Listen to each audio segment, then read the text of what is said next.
Hey, listeners. Welcome to Baggage Claim. I'm your host, Lauren Osborne.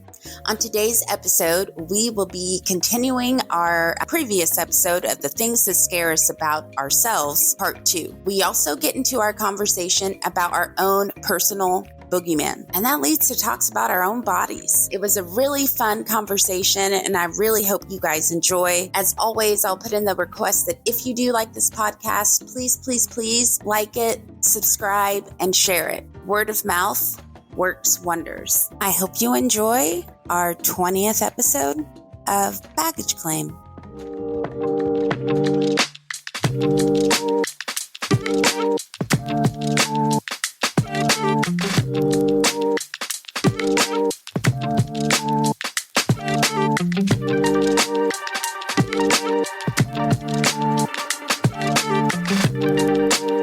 Hey, listeners. Welcome to Baggage Claim. I'm your host, Lauren Osborne.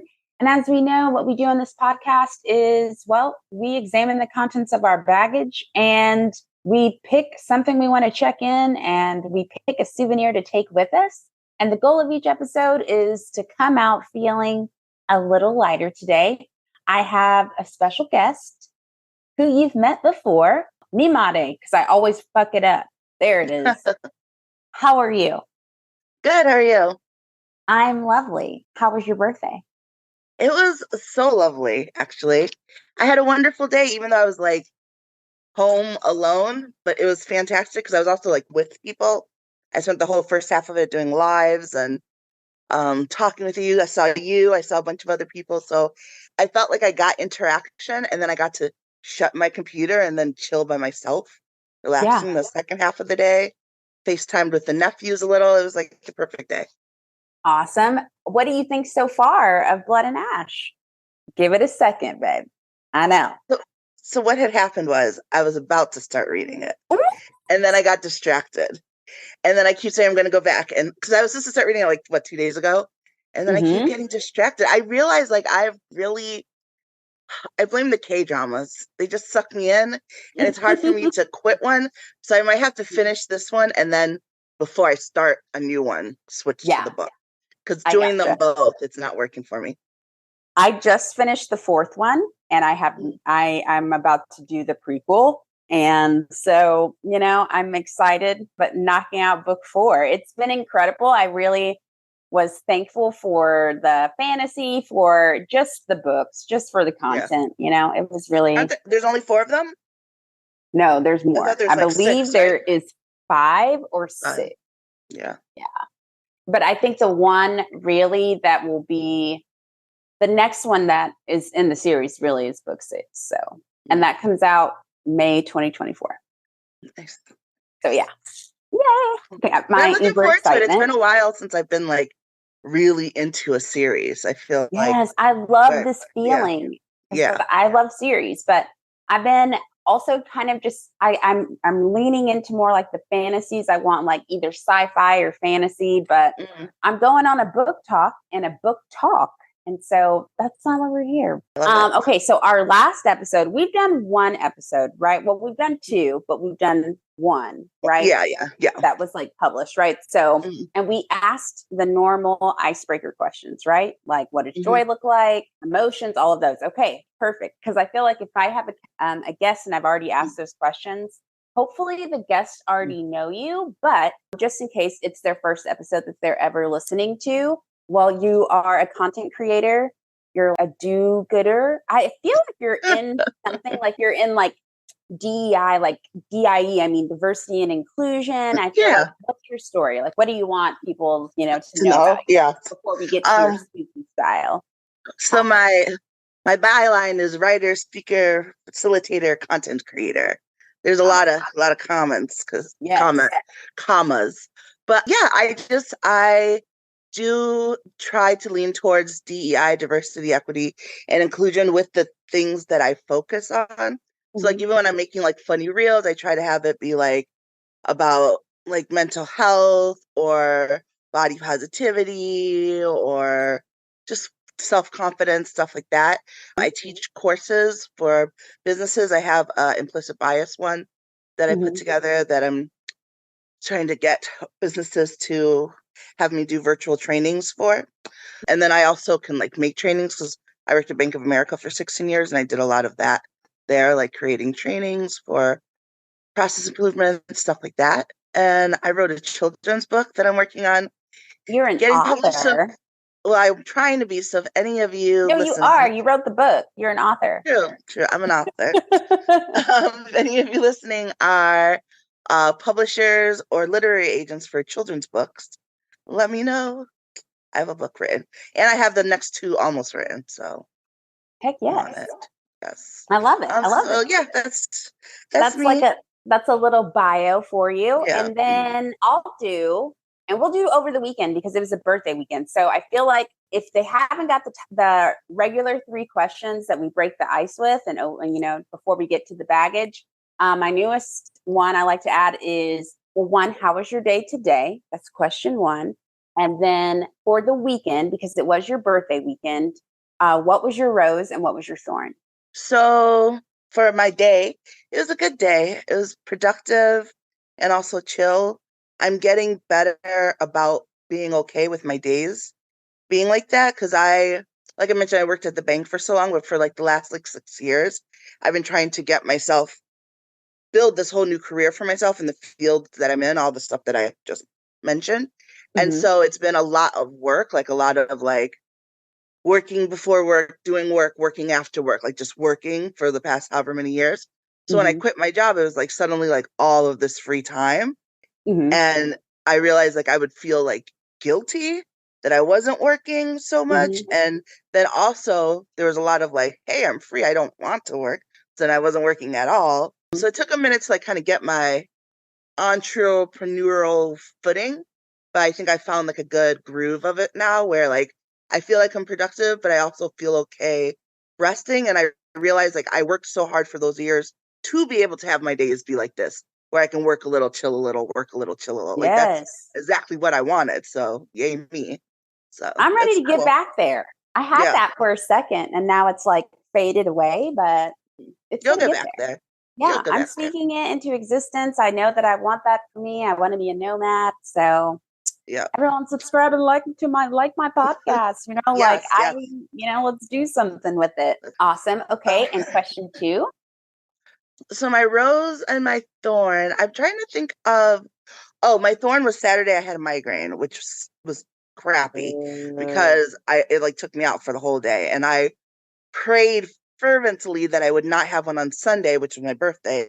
And thank God I didn't. But it just stinks because like, when it settles in, there's nothing that's going to take care of it. Like there's no amount of Advil that will help. Excedrin, the It doesn't do Coca-Cola won't work. anything. You Nothing. sleep, but like the pain wakes feel you it up in your sleep. from your I don't think. And I get nauseous with it too. Like I get nauseous. And I'm like, and I think people who get bad headaches think they get migraines. I'm like, it's not the same. Because I can tell you when I have a headache and I can tell you when I have a migraine. Like it's different. Not the same type of pain. My face is like contorted when I have a migraine. Like that's how I'm looking. So that was my thorn. But then my rose is that my birthday was fabulous for me. So yes. Well, happy birthday again. Thank you. I'm happy you were born. Do you have any questions for me before we get started? What would be a good question for you that your audience may not already know? So I have a question. So we've talked kind of in the past about how we've both sort of grew up in like predominantly white areas, but we're like the token solo Black girl.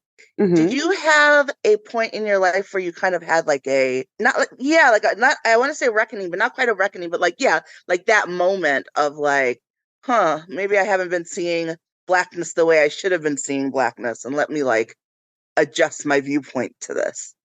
Because I definitely had I've been looking at Blackness through a white girl's viewpoint. I need to fix that. Yeah. I would say college. I would say probably by my junior year of college. Was like my okay. Girl, yeah, those girl moments with yourself. Yeah.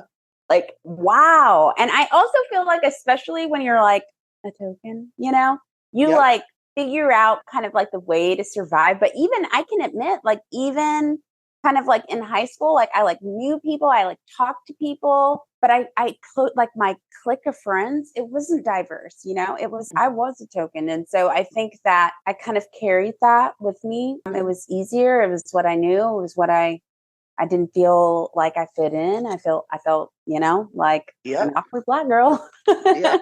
Yep. But then more and more, I felt like, and I thank God for college. And it was especially because, I went to an HBCU my freshman year of college, right? Oh, yeah. No, I didn't know that. But that's my one wish is that I had done that. So I needed it. Like I needed it, right? I did and too. So, and then even when I came back, it wasn't like kind of a bad thing. It was just that for me, I just looked around and was like, I love my friends. I love my life. And as I'm like building and curating my life, I need my life to have a lot more color in it. I need to not feel kind of like the odd man out in my own circle of trust. So yeah. You? It was definitely, I would say, when I moved to Florida and finally actually had like Black friends. Yeah. And it was weird because at first I had a friend who was more like me, like more token Black friend, but leaning into it. Like we were both still, like I remember one time we went for lunch and the girl called us like sisters or something. And we were both like, oh, we hate when they do that. Like, we don't know you, like we didn't say it to them, but like when she walked away, we were just like, and like, it's like embarrassing to me that I was that person, but I know that feeling now. It was part of the journey, So, but from there, along the way, I got more Black friends and it just changed my way of thinking. And it's part of why, not to sound like I'm plugging, but the implicit bias course that I talked about earlier, that's why it came about. Like I did it because when George Floyd happened, a lot of my friends were coming to me to talk about race stuff because they know that that I am that, I guess, safe space.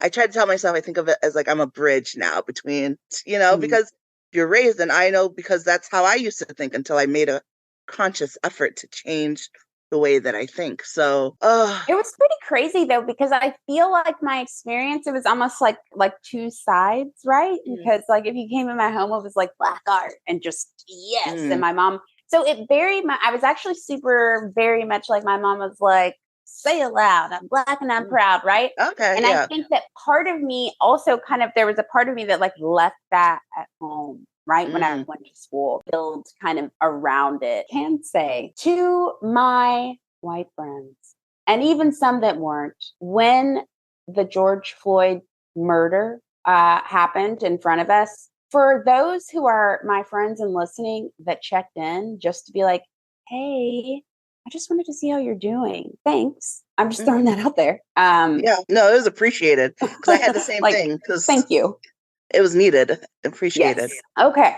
So is that your only question for me? If you travel a lot, you've been some places. If you could re-experience one place, one city, anywhere in the world again for the first time, what do you wish you could re-experience for the first time? Ooh, probably Cairo, Egypt. Why? Because when I went there, it felt so old. And it was just, it's a big city. It's a vibe. Just being at the University of Cairo, like having dinner on the Nile, all of those things, it was just an amazing experience. It was one for me that I was, wow, I'm really on the other side of the globe and I've got a dorm here. So I think that was really an amazing experience. And also seeing like the pyramids and stuff, seeing the tombs, and that's there, but there's so much more to Egypt than that. I mean, you get to go, of course, it was a history class. So, I was taking classes, but a lot of culture, a lot of it was cool. I would do it again. Yeah, that's cool. Do you have a place you would do over again? It's a toss up, I think, between Portland, the very first time I went, and Chicago, because I've only traveled mostly around the US, even though I was born outside of the US, but I've mostly traveled in the US. But like, I just loved Portland because I just remember the feeling of like being in the city, but looking up and feeling surrounded by mountains. Like I love that sort of duality. And then I loved Chicago just because it was super fun just walking around. I was on a road trip with my brother and we just had like a fun time walking around the city, going to different bars. It's good times. Yeah. And then like in the day it was really nice too. Like I loved the river in the middle of it. So Everything about it was a win. I went it to Chicago. was. I've only been a couple times. It's always been chilly. I went in like in October and I went, I think, in a February. And I'm not a super cold person, but I do like the city and I like the style. You know, still on the bucket list for me is DC. Like, still haven't been. Still haven't been. We should plan a DC trip. It's I literally an know. hour, hour and a I half keep away from me. throwing that out there because no, I really want to go. Like, I really want to go.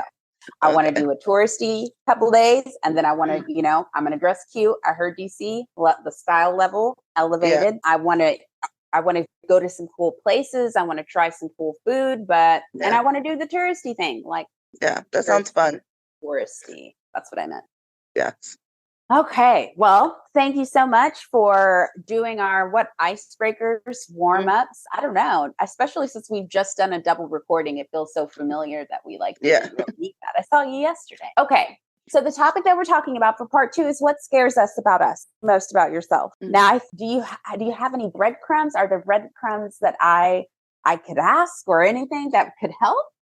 I feel like I had it back again earlier and then it went away, but I have a new one now. So something that scares me about myself, and it's actually, I forgot who, I was talking to someone about it.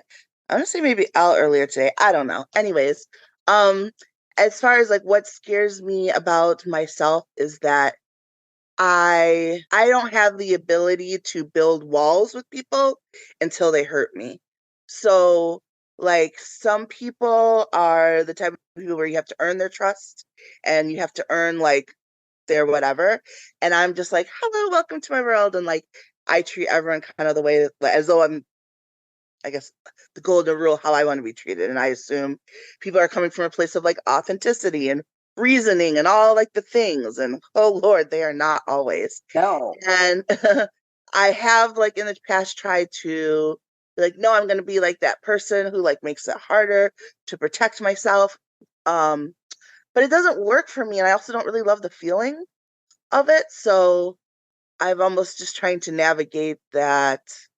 I'm always going to be open to it. And I have to put more faith in the fact that even though I can't block myself or protect myself, I mean, there's a level of your intuition and stuff, right? Like I'm not like letting everybody in, but you know what I mean? But I just have to trust that like if I do get screwed, because it's gonna happen, that I'll be okay. Like I'll be able to bounce back from it and just trust that I'd rather deal with that than to block off potentially good relationships and good people and good connections just because like I'm scared it might go wrong. Okay. So you're scared of it might go wrong, but you're not scared of showing like caution, not even necessarily caution. Yeah, I mean, I guess I feel like sometimes I get scared that I am not able to protect myself more from people and that because I'm so open, that I do get my feelings hurt really easily. And I wish that I couldn't. Like, I wish I could block myself off, especially because it's like, it'll be with like things and people. I'm like, you shouldn't even care that much. Like, why do you care? But I do. Well, I think you're only human. I think we all care. I think what we would want to do is not care. Yeah. But we care. Yeah. You know? I hate it. I hate it too. I don't know. I just feel like some people are better at it, better at protecting themselves a little bit. Discernment a little bit. Yeah. Yeah. You know, I feel like before lifed, I think I was super, super open. Like everyone, it's coming from a genuine place. Like we see each other like that, right?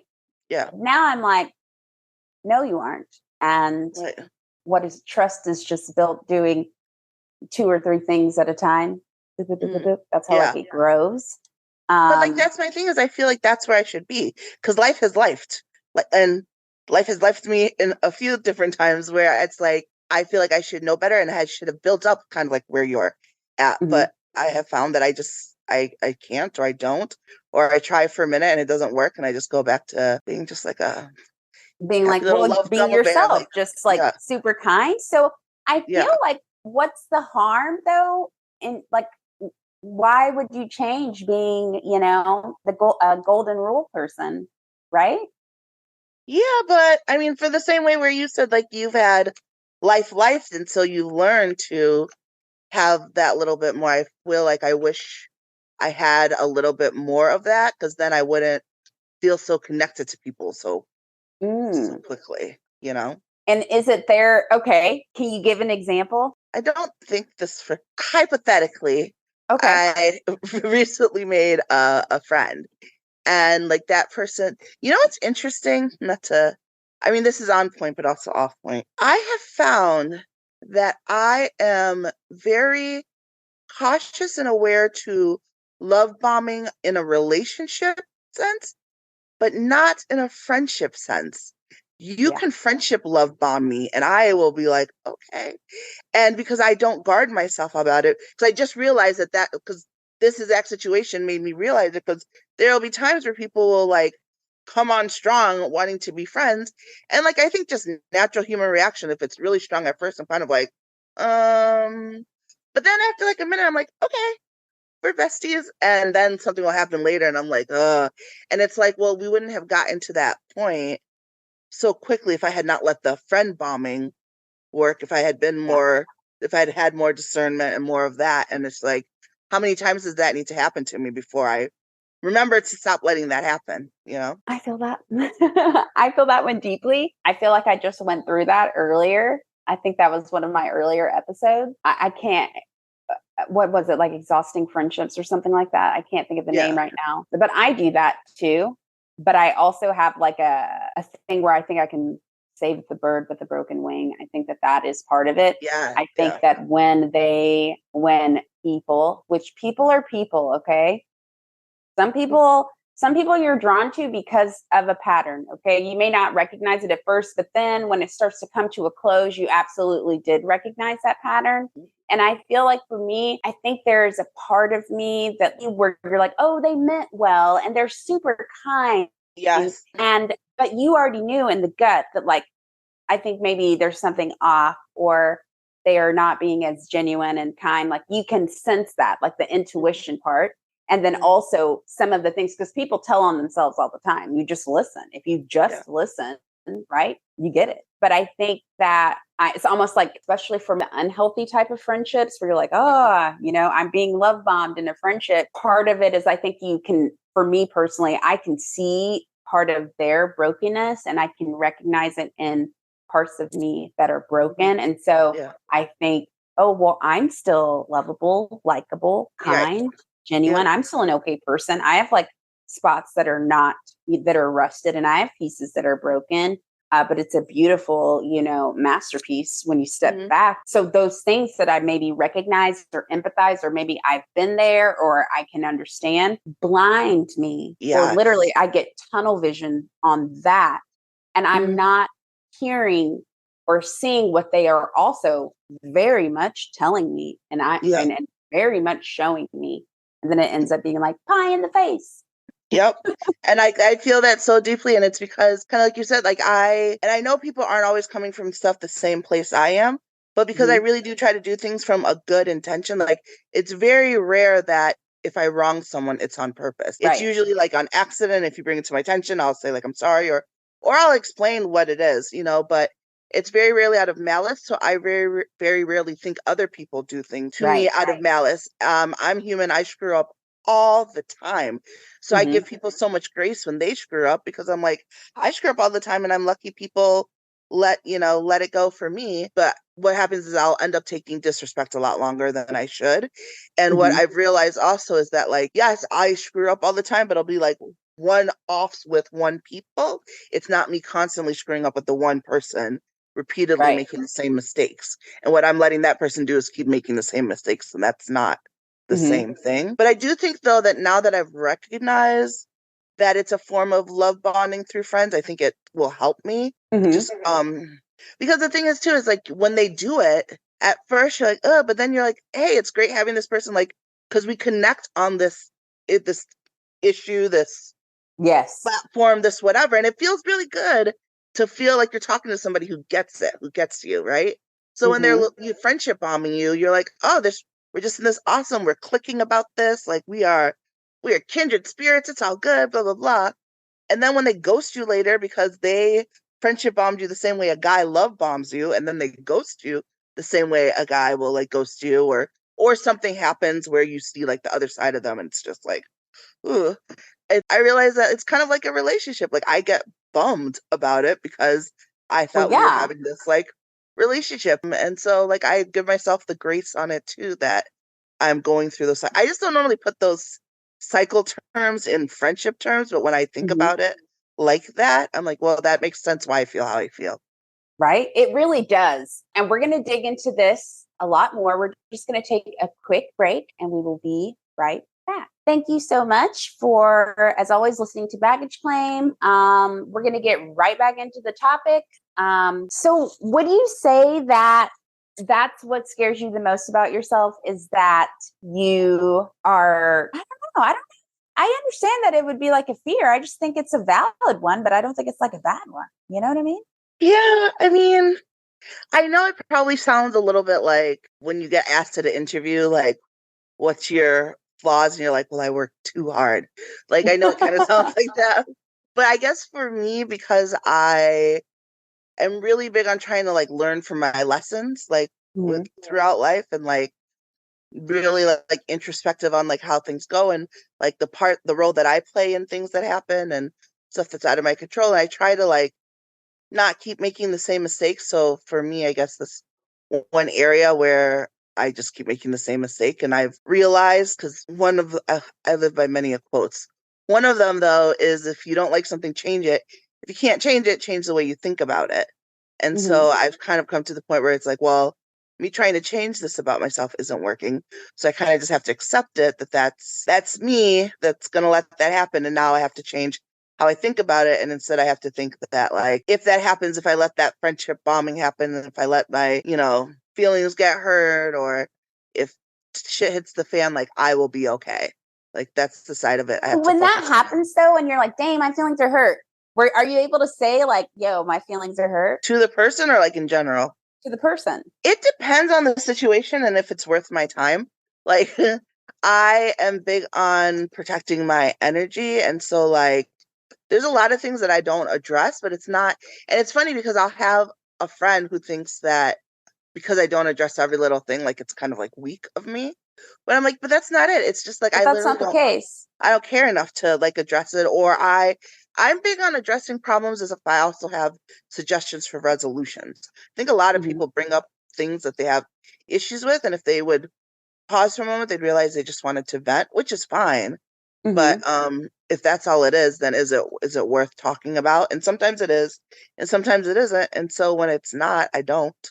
If I think it is something where like I do still want to try to like resolve the friendship or keep things going, sometimes I'll try to address it.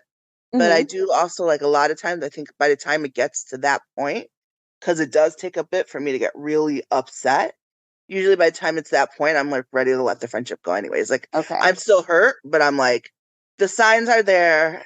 It's not happening. So I think that's fair. Well, I was going to ask, like, what's an example of confronting a self-fear that can lead to wait, what is your personal growth? self-fear? Because maybe I'll take a different direction if I hear what yours is. What, for my own fears? Yeah, like your fear that you so scares yourself about you. What's one of them? So last week I had one that I was like, I'll never be satisfied, right? Like that I'll always be kind of like craving and wanting something more. That's one. Yeah. That's a good one. I think that another thing I think that scares me about myself is I think that I could and have normally, I can start to literally, oh my God, what's the word I'm looking for? But the word for when you're looking at yourself from the outside, but like an out of body feeling. Yeah, I can disassociate, right? And my fear is like, if I feel like things are getting like really hard for me, and I don't feel like my situation is like changing before my wake up, it takes kind of a second for me to wake up. But I think that one of my survivor skills is to like literally just like adapt so much to where I can actually kind of see myself, my life passing me by, like disassociate because I don't want to be checked in. Yeah. And I think that is a fearful thing of mine, that I can literally get to a point where I'm not advocating for myself. I'm just going with the motions to the point where I don't recognize myself for my life. I think that I think it's a big fear because I didn't actually recognize what I was doing, right? You don't really know, like, if you're in it, right? When you're in it. But I think fear of mine is that I think I could allow myself, which I actually don't. It's a fear of mine. I think it makes me a little overcautious, a little overzealous, a little over everything. But it's just like, I don't want to have to look back and be like, man, I watched like part of my life passing me by. Like, I really put myself in the passenger seat in a car seat of my own life and let someone else drive. Yeah. Fine. I don't want that. That's a good one. Yeah. I mean, if we were going to do like our personal boogeyman, right? Which is, I think, could be another episode, but we're almost through October. But like, I have a few, right? Like, one is, I'm going to sound like a monster at it. It's the truth, though. I like to be transparent. I am afraid of poverty. No, valid. Yeah. I don't, right? Like, I've never been financially unstable in my whole life.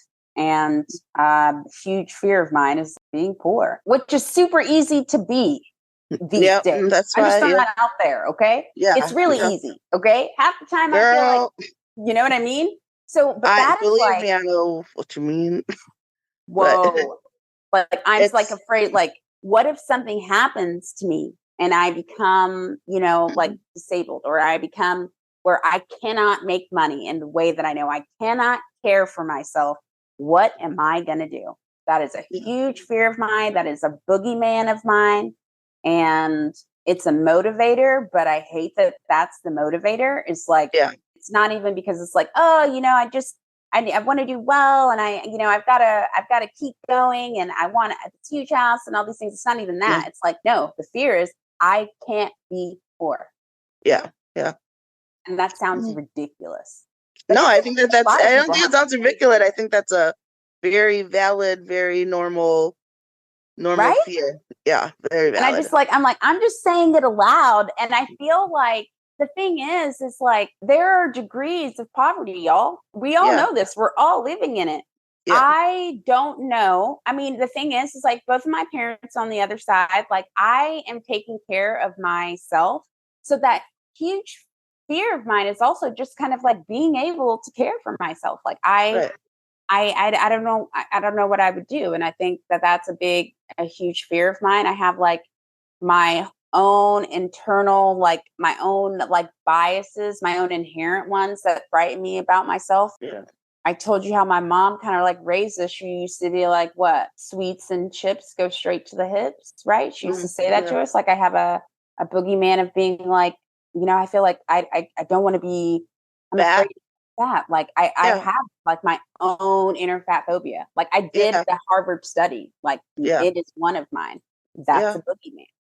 That's crazy to me, right? Like, but that is real. If I'm going to be honest, like, those are two of my biggest. Those are my two big boogeymen. Big ones. I thought of some more while we were talking. As far as things that make me afraid. One of them is my lack of discipline. It's like a constant thing for me, and it's like, I heard a quote once that was like, what would you do if, like, when you were laying down on like your deathbed, like the ghosts of all the people, all your potential were standing around you? And I was like, that would effing kill me, because like, I know my potential, and I know where I'm holding myself back. And it's like, it frustrates me that I'm my own biggest enemy with a lot of things. And it annoys me because it's like, I'll know that I want it. And I have depression and anxiety, like depression and anxiety. So I know that plays a role in it. But even then, I feel like I should be able to like push past it more. And I do a lot, but I know I could do more and I could do better if I would just like tighten up, you know? So that is something that scares me about me, that I'll never be able to put the discipline in there to truly live the life I know I'm capable of living. And it's something that I worried about before, but then like, especially like I said, I've worked so hard over the past few years to get my career to a certain point that it's like, I'm there. And now like this other thing is holding me back. And it wouldn't if I would just like focus, you know? So for me, it's But just you like, do a lot. I do. Like I that's do. I don't know what you're an author. You have a podcast. You have like a show. You No, have like, and I mean I've worked on that stuff. So part of it too is like weight stuff. And I've always been like bigger and curvier, but like I was on the go. And then the quarantine happened. And then like last year, like I had all those the deaths, and then I snapped both of my Achilles heels. So I basically like was not moving oh my for a God. year. Yeah. And that caused me to have like Oh. terrible panic attacks from falls.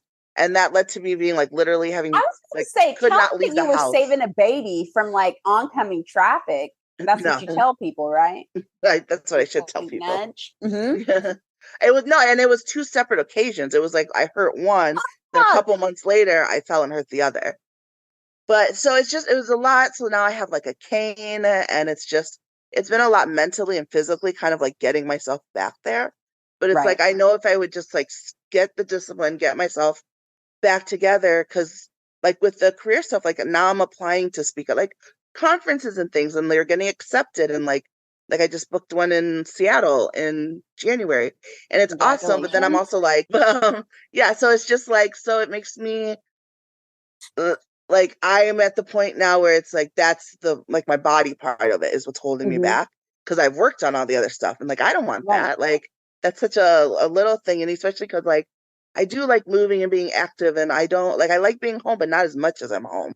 Because sometimes it's saying no, not because I don't want to do stuff, but because of the energy and the effort of doing stuff, or because like I know I'll have to exert myself in a way that I shouldn't have to, so then it seems embarrassing. You know what I mean? Like, and that's part of why, like, one of my companies, one of the things I'm working on with is the I'll Go, the plus size review app, to make it easier for people to find places that are plus friendly. Because it's not even just about like people in larger bodies, it's friends too, you know, like being able to find a place that they know like has booths and movable chairs and stuff like that. Because there are times where like your larger friends aren't necessarily saying no because they don't want to go. They're saying no because they know that what's going on or where you're going isn't going to work or make them feel comfortable. So they stay home. And if they knew that they were going somewhere that they would feel comfortable, they would, sort of go more. Yeah. But yeah, so my thing is just like I feel like I've sort of backed myself into this like corner where like I'm just home a lot, and I am a homebody, but I'm not that much of a homebody. So I just need to like lock it up, have the discipline, working on getting like a coach now. And I've done it before, like gotten myself diet fit. And I know I feel better when I do it.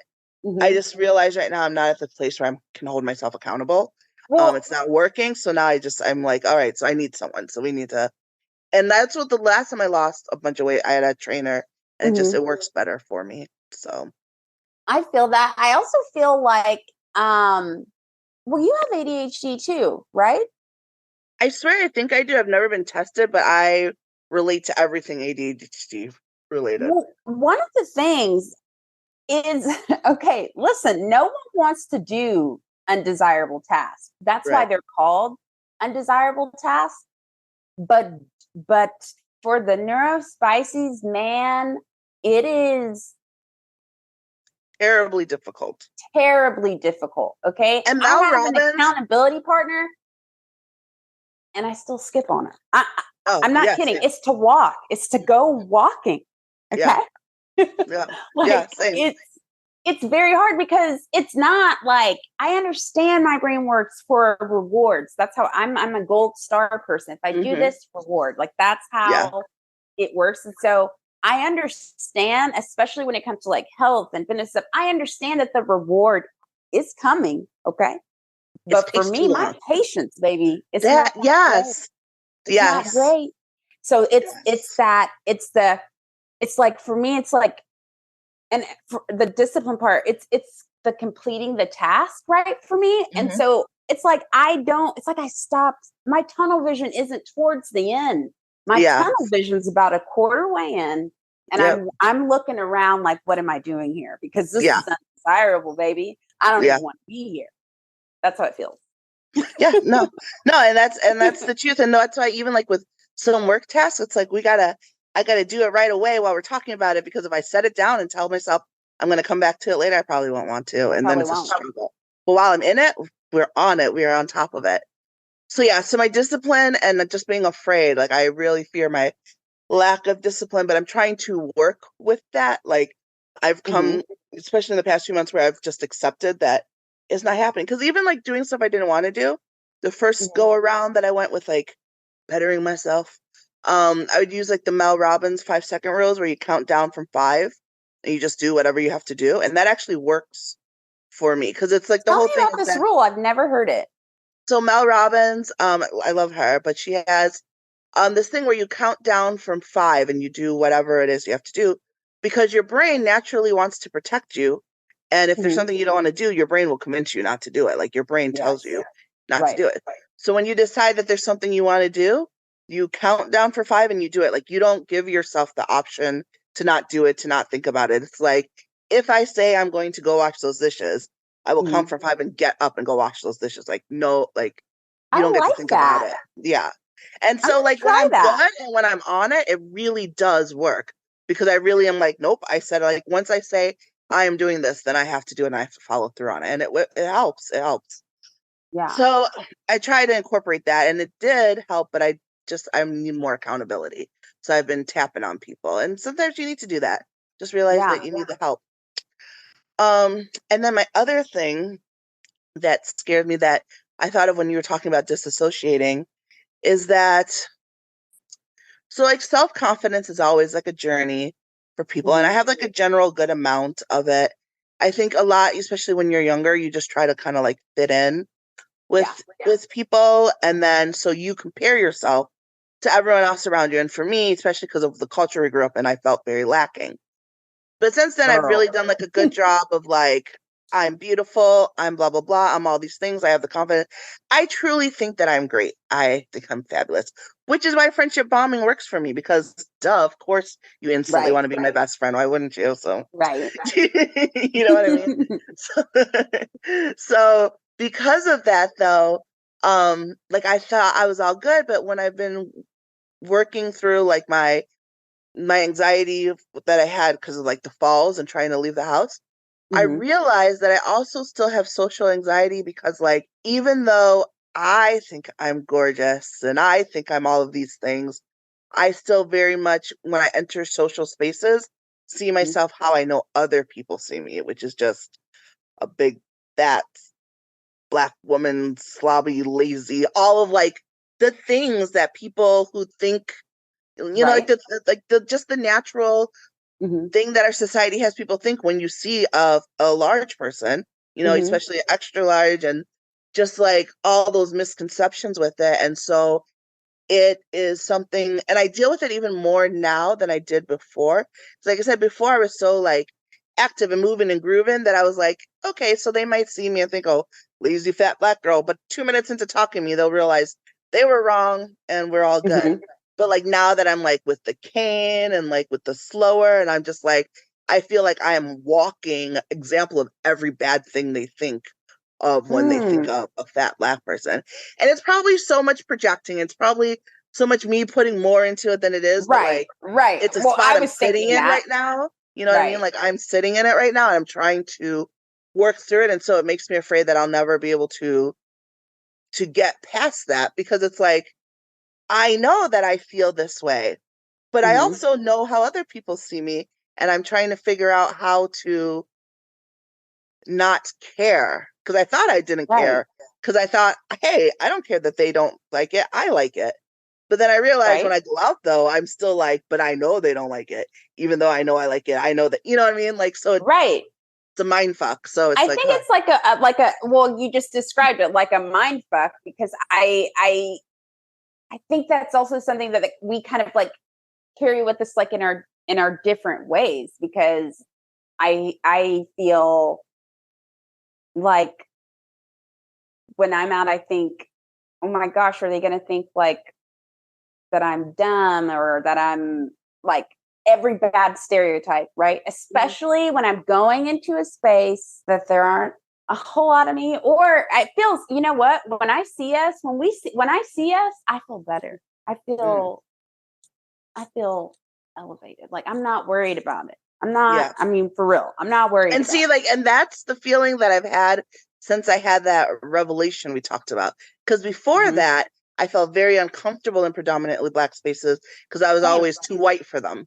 And so they would make fun of me more than like white people would, because white people, like, I'm Black, but 2 seconds into talking to me, they're like, oh, okay, she's fine. You're a good Black person. Yeah, that, right. That one. Which when you're younger, you think is a compliment. And then when you're older, you're like, hey, now. Fuck you. But I used to feel more uncomfortable seeing the Black person. And since I've had that revelation, that change of everything, now I feel more comfortable when I see another Black person. So it's interesting how that works too. It's been a really, it definitely flipped. It's crazy because there's so much of me that wishes like, younger me, don't be afraid. Like you're going to get roasted. That's just childhood. Just don't be afraid. Don't be afraid. Yes. You're not any different. Like you're not, you know, but we can't really go back and kind of change time. We can't, but like we can speak. That's why I like doing like the podcast and the speaking and all that stuff, because I'm always trying to be like who I was when I was younger. So like, I feel like if they hear us talking about it, you know, maybe they'll be like, take more notice. I think that everyone kind of like walks around. I will give another fear of mine. Like, it's gonna sound crazy. Probably not. I think maybe it's a lot of people's fear, right? I think the worst things kind of I think about myself, like if it's like my looks or how I sound or all those things. I think I walk around thinking like that is on my forehead. I'm like afraid that despite like especially like for me, I can feel like I can put on like a good front, right? And I feel like if people I think a fear of mine is like people being like, but you're not that actually. Yeah. You're like, but do you feel that? And like, I feel like because those things that you described are definitely more like internal and personality wise, it's interesting to hear you say that you feel like you walk with that on your forehead, because especially because I've always been chunky. Like my weight has just always been a thing. So I've always also, and I think a lot of people do this, like when they're overweight, they're like, if I just didn't have to worry about this, like I would be set. I would be good. You know what I mean? So, and I mean, I know I would still have other stuff I would worry about, but I think because the thing that I worry about is so external, that I've always wished that like it was, because like you look at you and you're like, you're gorgeous. You have all your stuff together. I don't put anything negative on you when I see you instantly. I mean, when you open your mouth, it's different, but no, I'm just joking. But you know what I mean? Like, like I don't put anything negative on you, but I feel like with certain physical things like weight, instant negativity is put on us. And I mean, I'm sure you feel a little bit Blackness because we get it with the Blackness. Yes, even being dark-skinned Black girl, come on. Yeah. That's for true, real. that's true. We were growing up, like, come on, like, I think we had Moesha, like, maybe? Yeah. Right? So then I felt like, okay, well, I thought I was pretty, but, like, obviously, because I wasn't, like, chosen in middle school. I wasn't chosen in elementary school. I was barely chosen in high school. You know what I mean? Like, it did not happen. And so I always felt like, and I still kind of walk around with, like, oh, well, I'm, like, not the pretty one in my mind. Like, that's kind of, I mean, I know that it's not the case, like for like, and I know that only because I believe in like myself. Like, it's not even like the affirmations, because literally for so long, I was never picked. Like, I was like just that friend, you know, the like cool Black girl, sassy, right? Yes. You know, but it was not me. And I think that left, I don't know if it necessarily left scars, but it left like tread marks a little bit. Well, tread marks, and it left a lie that I have to unlie. Like like it gave me beliefs about myself that were never true.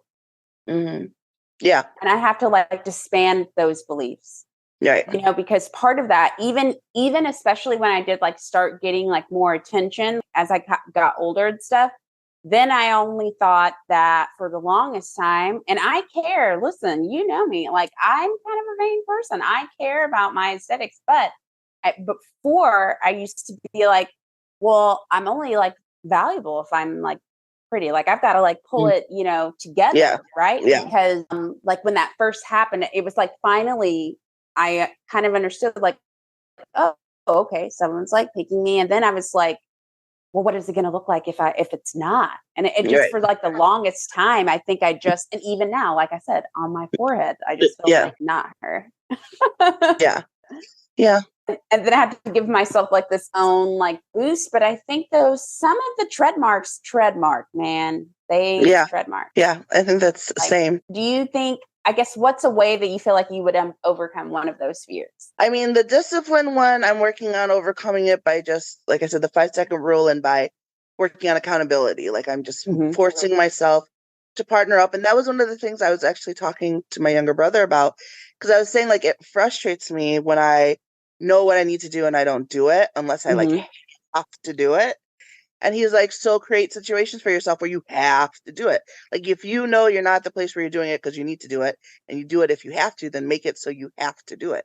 And so like that's what I've been trying to work on as far as getting like accountability and like making my schedule so it's like things where it's like, oh no, I have to do, like there's no, because for whatever reason when my back's against the wall, I'm there. Procrastination is the death of me, but man, I perform.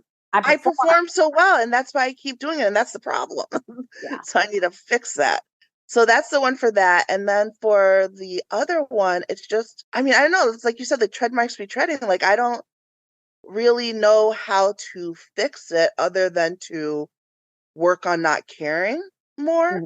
Because like I've done the self-work to think that I am beautiful and to think that you are. Thank you. Thank you. I mean, maybe not right now, but thank you. Listen, we serve in bonnets. We've been doing it for years. Like, yes. But you know what I mean? Like, so I've done the self-work to feel that way. And I feel like there's nothing I can really do to change how I think about how other people see me. But what I can do is just make sure I'm still focusing on like how I feel about myself. And I know that part of my issues, and this is it with everyone, whether they want to admit it or not, it's that projection.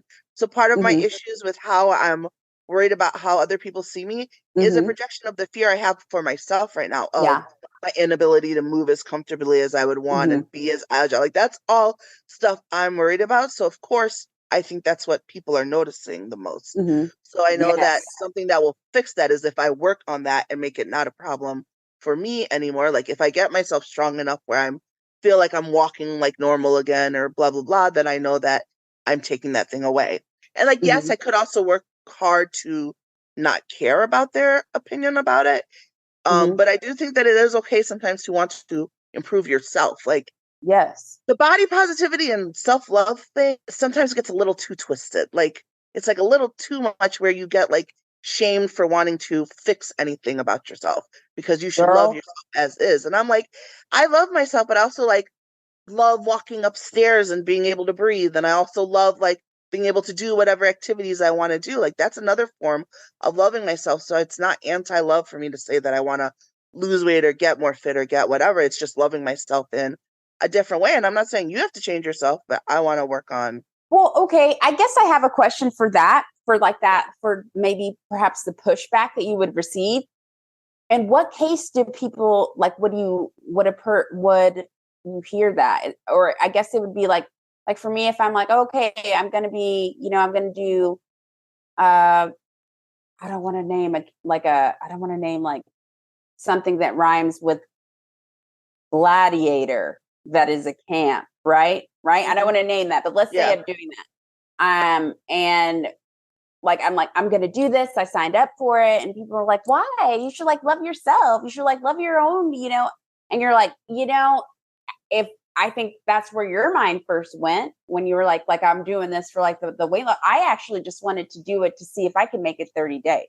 Like I just wanted to see if I could like start it and finish it. So I get where you're coming from with that. And I think also sometimes you're just like, I know you're really like trying to like tell you like, this is kind of like what I'm doing. This is kind of the path I'm taking. And It's one of those things where it's like, because I am so in the plus size community, which I didn't realize was such a community until I became a part of it. And it's like, ooh, it's an interesting space to be in because there is a wide variety of plus size. There's like the slimmer, thick, like perfect body plus size. And then there's like the bigger plus size, and then there's everything in the middle, and then like the good fats and the bad fats and the medium, and there's a whole underground fat war happening that the slimmer people don't realize is happening.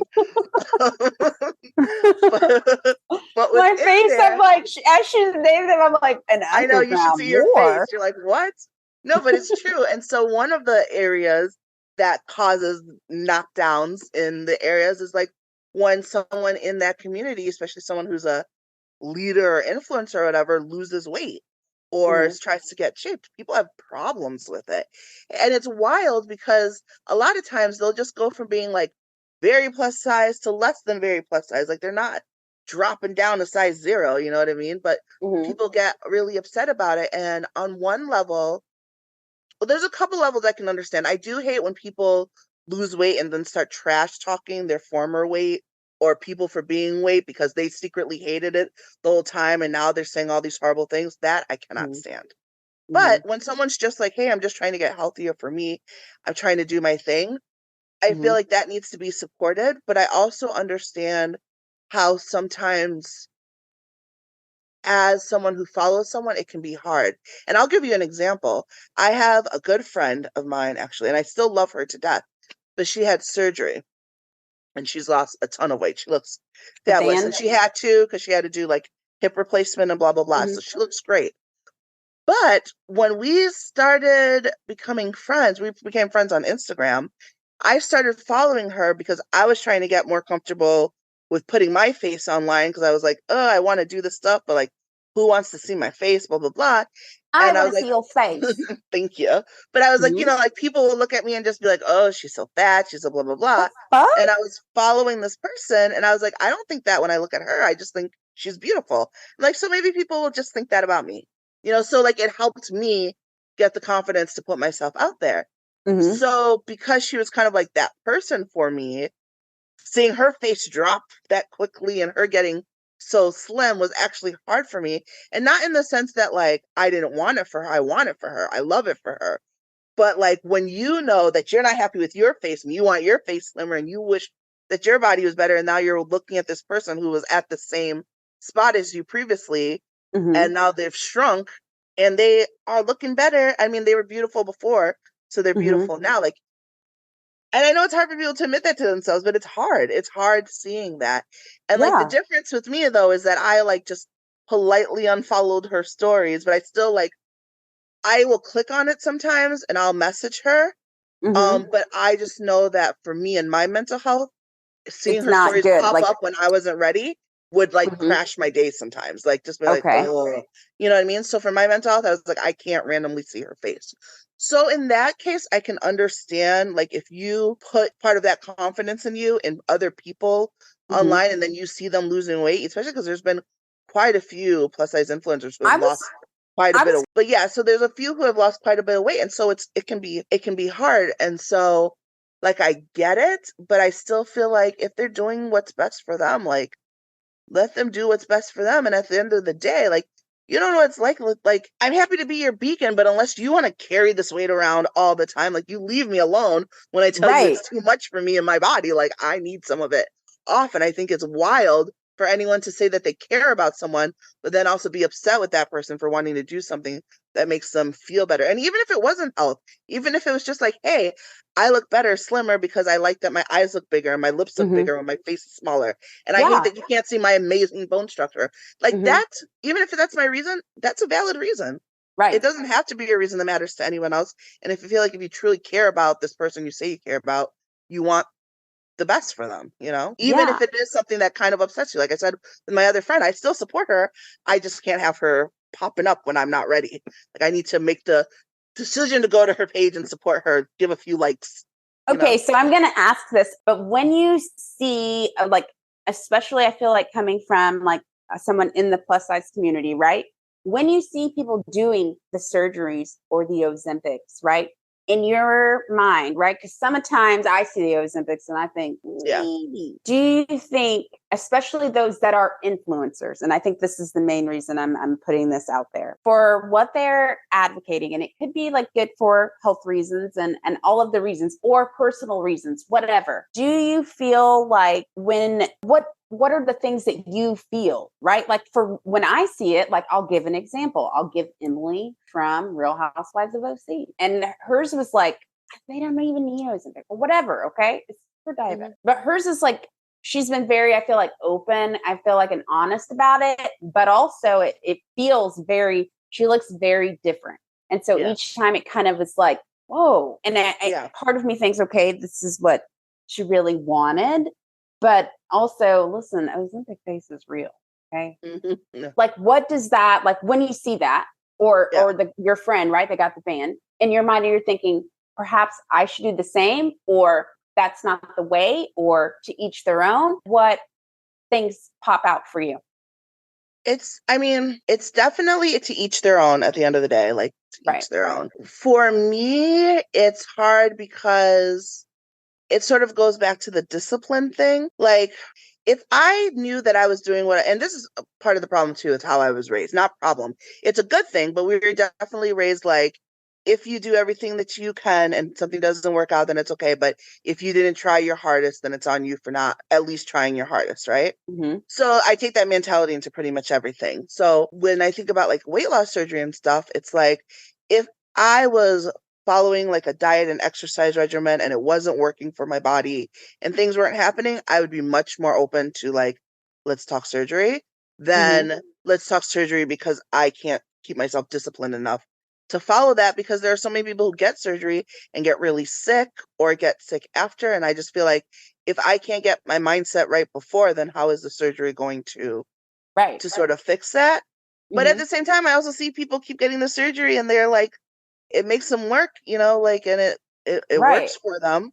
Mm-hmm. And so I now, though, as I had this birthday and realized I'm officially in my late 30s, it's like, well, it's like kind of like what I was saying before to you. Like, at what point do you realize like you have to make yourself do it because you can't do it? Like maybe I'm at the point where I have to be like, listen, it's just the discipline isn't happening. And maybe we do just need to do the surgery.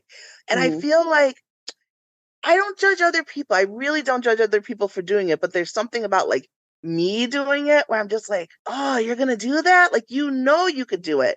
Like, when you focus, have you heard the soundbite that it's like, I have the body of an athlete. My body, blah, blah, blah. Have you heard that soundbite? I don't know. Like, it sounds silly, but like, I really do. Like, my muscle memory comes back so fast. Like, I will quickly be able to like start like my breathing pattern, like it slowly comes back to me, but it quickly also comes back to me. So I know with focus and discipline, because I've done it before, I've lost like 70 pounds in a couple of months and like kept it off for a year. So like, because I know I can do it, not doing it and taking the surgery, like for me, and I say this very cautiously, not for anyone else, for me, it's a little bit of an easy way out because, and please don't get offended if you're listening to this, I really don't feel it for everyone, but I do feel it for me because I know that it would be to force myself to not have to be mentally strong enough to work out and to not eat what I'm supposed to eat. It would be this thing that's forcing me to, which, hey, if you get to that point where you need it, you need it. It's just killing me to admit that I might be at the point where I need it because I feel like I should still be strong enough to just do it, So that's really what I've been battling with in my head right now. And so because of that, that influences how I see people, because like when I see them and them having the quick weight loss, there's a little bit of like, especially with this other friend. And it's interesting because quarantine has allowed me to really put things in like 2-year, 2-window blocks. There's like 2020. I turned 37, but I feel like I'm 35 now. Right. But it's also like because of the span, because quarantine was long, but also it wasn't that long. So then when I think of like the people who have had surgery during that time and now they're living their best lives, I'm like, I could be living my best life if I had just done it. It's like, how long am I going to keep waiting when I'm putting off possibly living my best life just to show that I can. So that was a lot of words to say. I don't know. It's on my mind. I think about it. I am kudos to the people who do it if they need to. My only thing is be honest about it. Like, there was one influencer that I used to follow, and she did diet and all that stuff. And then at some point she got the surgery. But like, I hadn't followed her for a minute, and I like had went on her page, and I had to search to realize that she had done the surgery. She was not open about it. She didn't put like VSD. It just looked like, oh, she finally stuck to that diet and she lost all that weight, and that's great. And so I'm looking at it like, oh, good for her, good for her. And then only to later find out that she had the surgery. So I just feel like you need to be open about it if you're doing the surgery, if you're doing the Ozempics, but more so if you're trying to show off your fitness or share your weight loss journey. If you're just living your life and you're doing those things, it's really nobody's business. It truly isn't. Right. But if you're in any way trying to influence anybody on how they look, how they feel about themselves, and you're taking those measures, then you need to be honest about what you're doing. Yeah. That was awesome. I'm glad we had that combo. We like went on to some waves and some deep ends and some different deep dives, but I'm really glad we had this conversation. And I do want to do another episode on implicit biases, because I feel like I have like my own one. It's crazy as like we're having this conversation, like how you would like describe your fears. Some of them are like mine even now, like warped mindset. And I just feel like parents, watch what you say to your kids. Okay. For real. Like, my brother has serious body dysmorphia, like has had it his whole life, and it can fuck with you. Yeah. And it's also interesting too. I feel like talking to a slimmer person about fatter people's stuff, because I think that we all live in the same world, but we don't. And we forget that with everything, right? Like we know we live in the same world as like white people, but we also know that our worlds are different how we view them because of our color. Same thing with like men and women, how we view them because of our race. And I think people forget that it's very much the same with size. Like the way people treat me at my size is very different than, especially as someone who used to be smaller, even though I was chunky, I was kind of how I said there's like the spectrum. I used to be on the right side of plus size, where I was all tits and ass plus size, smaller waist, like size 8 figure. And it sadly, I didn't realize during those years that those were the good years. I just thought I was fat. I was like, oh no, I had it going on. But like having had pretty privilege, which I didn't realize until I lost. I still have it a little bit, but it's definitely different. It's definitely different than how I used to have it. And that's the only reason why I realized that pretty privilege is a thing, is I'm like, oh, I don't have it anymore, but I recognize when I used to have it. Because a lot of people don't have it because they've always had it. They don't know that it's a thing. So like, it's a thing, and I recognize it. Yeah. But yeah, so it's just nice talking also to someone who like doesn't realize that that's that world, and seeing it from like a different viewpoint. Because when you're in it, you're like, oh, everyone thinks this way or perceives it this way, and they're like, no, some people have like just a different generalized view of it. So it's interesting. Or even like when you were talking before and you didn't want to say the word fat, so I did not want to say fat. I know you because I hate saying it, but I know that. I mean, I took that damn Harvard study because I thought, of course I don't have implicit biases. Of course not. I'm awake. I'm woke. You're woke. Yeah. That one scores were high. Yeah. And but I mean, at least you recognize it. Yeah. I have internalized fat phobia and I'm fat. Like we have it and we can't help it because of our society. But it's just like with racism, implicit biases. It's implicit bias because you don't recognize it because of society. And you have to make a point of fishing it out, like cleaning the wound out to make it better. And again, just like with racism, unless you like being non-racial, like being not racist and being anti-racist are two very different things. And you have to be anti to really like change that stuff. And it's the same thing with body issues. Like you have to be anti-fat phobic to not be fat phobic. I'm doing the work. Okay. Yes. I love that.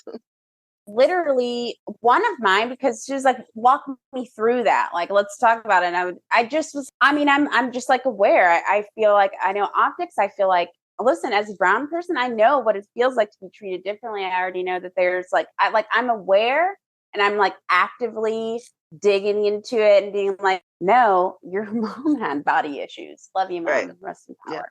But she really, I feel like my grandma did. I mean, this is like passed on. When I mean every family member on my mom's side has body issues, weird things. We all I mean, do. and it gets passed down all the time. Like it's All the just, time. and people say stuff like it should be okay, and it's not okay to say it. And like Who a lot of says times, sweets and chips go straight to the hips? a lot of people, Children. unfortunately, that's Children. so children. No, a lot of people. Listen, I was in Weight Watchers in middle school. Okay, so like that's Every where my yo-yo diet my mom dieting did, I began. did Atkins. I did Yeah, Weight same. Watchers because she made our meals. I always felt like my body was not where it should be. And I feel like we need to have like a fat phobia episode where we talk about it from our two viewpoints of how it still messes with you. Yeah. Yeah. Well, that was a lot to unpack. Yeah. I feel like we always unpack so much, but I love it. Yeah. Do you feel a little lighter? Because I feel like each episode, like the fact that I just said that aloud on the podcast, I've been like literally saying it, but then like not and being like, pull it back, Lauren, pull it back, pull it back, pull it back. Because it's uncomfortable for me. So thank you so much for having like a real conversation with me. Always. Yeah. Okay, you guys, we're going to take a super, super quick break and then we're going to wrap it up with the baggage we're checking in and then what souvenirs we are going to take with us. And we will be right back. Welcome back to Baggage Claim. I'm here with Nyemade. Did I say it right? Nyemade. Yep. Got it. I it up every time. And it's because I met someone in a clubhouse room and I said her name wrong and she got me all the way together. She was like, it's Nyemade. And I was like, I'm sorry. So thank you so much for joining. This was like a dope ass conversation for our spooky season of a weird October, of a weird time to be alive, of a weird time. I say weird a lot every episode because I don't know another way of saying it. Fucked up and I couldn't get past that. It's already explicit. But let's go ahead and we've had like such a good, beautiful conversation. Let's close out with what baggage we're going to check in and what souvenirs we're going to take with us. Would you like to go first or would you like to go second? Sure, I'll go first. I would like to check in the baggage of thinking that my insecurities and fears are always on display the way that I think they are. You know what I mean? Like, no, it's okay. But I'm gonna check that in. I'm gonna try to leave that behind because it's not. You know, it's how I feel. It's me projecting. I need to not project and make it scary for myself. And then, what I'm taking with me is I don't know. We talked about so much good stuff.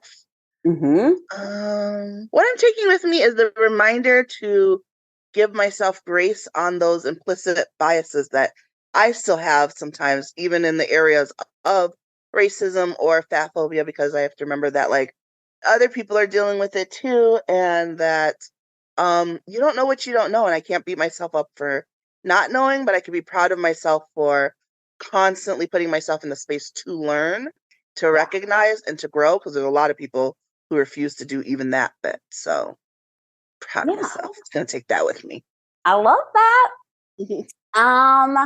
Let's see.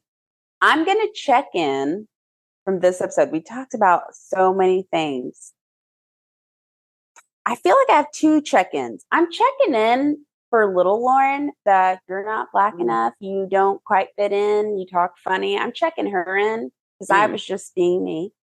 And I think children are children. Yeah. So I'm checking that in. I think the other thing that I'm going to check in is not allowing myself to enjoy the ride because I'm so afraid of what I'm afraid of. Right. Yeah. So I'm just going to try to check that in. Right. So those things, because if they happen, guess what? They happened. Yeah. Right. And then I think the souvenir that I'm going to take with is the openness and like awareness to have uncomfortable conversations because, well, you saw my face. And I was just so afraid, but I felt like we had so much, just even talking about like discipline and our body insecurities and body issues. Like I feel the souvenir is like more conversations probably make like, I don't know, those childhood tread marks a little less marky. So I think that will be my souvenir. I like it. Okay, awesome. where can they find you? I mean, I can tell them, but I prefer my guests. I'm sure. I basically live on Instagram, That African Butterfly. But you can also go to my website, thatafricanbutterfly.com. I am on YouTube. I didn't even talk about my YouTube series, but we have the YouTube and podcast, Bold Black and Addicted to Bravo, where we talk about Bravo stuff or talk about life stuff through the lens of Bravo shows. And then also What's on Your Mind, which is coming back, where I talk to different people about mental health stuff and what's going on in the brain. So, yep, you can find me on YouTube, That African Butterfly. I'm everywhere, That African Butterfly. Love it. You guys, you can find the podcast. The Instagram is Checkin' Your Baggage. And you can also get all of the episodes and more on my website, checkinyourbags.com. As always, listen, everyone has baggage. Like we just said, it really looks different on everyone. But the gift that keeps on giving is sometimes with all the baggage you get to carry, you get to choose what's your carry-on. You get to choose what you carry, and you can decide what it is that you can let go of. Thank you guys so much for listening to this podcast. Again, call your senators, ceasefire immediately, and have a good week. Thank you guys. Bye.